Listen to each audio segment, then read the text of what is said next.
আসসালামু আলাইকুম প্রিয় চাকরি প্রত্যাশী ভাই বোনেরা, সবাইকে স্বাগতম।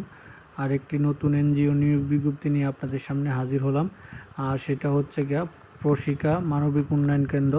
প্রশিকা মানবিক উন্নয়ন কেন্দ্র তারা কিন্তু আজকে বিডি জবসের মাধ্যমে আপনার এইচএসসি পাশে স্নাতকোত্তর স্নাতক পাশে সরাসরি সাক্ষাৎকারে বিনা অভিজ্ঞতাতে 300 পদে একটা নিয়োগ বিজ্ঞপ্তি প্রকাশ করছে বিডি জবসের মাধ্যমে।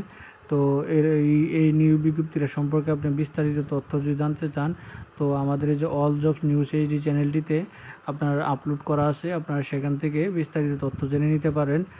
তো এরকম নিত্য নতুন সকল ধরনের নিয়োগ বিজ্ঞপ্তি সবার আগে আপনাদের ওয়ালিডে পেতে চাইলে আমাদের অল জবস নিউজ এইচডি চ্যানেলটি এখন পর্যন্ত যারা সাবস্ক্রাইব করেন নাই সাবস্ক্রাইব করে দিয়ে, আর যারা সাবস্ক্রাইব করেছেন তাদেরকে অসংখ্য অসংখ্য ধন্যবাদ। তো এই নিয়োগ বিজ্ঞপ্তির আমার চ্যানেলে আপলোড করা আছে, এনজিও প্লেলিস্ট থেকে আপনি বিস্তারিত তথ্য জেনে নিতে পারেন। তো এখন পর্যন্ত যারা আমাদের চ্যানেলটি সাবস্ক্রাইব করেন না, চ্যানেলটি সাবস্ক্রাইব করে দিন।